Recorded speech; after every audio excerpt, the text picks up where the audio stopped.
ഈരാവിലെൻ്റെ നൂറ് എൻ കനവിൽ വന്നെങ്കിൽ ത്വാഹ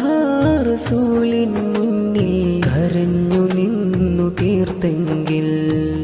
മുത്തോരെ മുത്തം വാങ്ങി ഭാഗ്യം ഒന്നു വരിച്ചെങ്കിൽ വാരി പുണർന്നു ഞാനും കഥനം ഇന്നു തുറന്നെങ്കിൽ നബിയേ നബിയേ നബിയേ ഇവളിൽ എന്നാ ചേരുന്നീ ഹൃദയം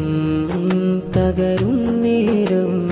അങ്ങയ കാണാൻ വെമ്പല നൂറിനായി മദ്ഹ് പാടി തേടി തേടി എൻ്റെ ചാരേ പൗർണമിയാൽ വന്നു ഇന്ന് ചേർന്നിരുന്നെങ്കിൽ നബിയേ നബിയേ നബിയേ കിനാവിൽ വന്നണയുകില്ലേ എൻ്റെ റൂഹും തരും ഞാനേ വന്നൊന്ന് എന്നെ മുത്തിടണേ.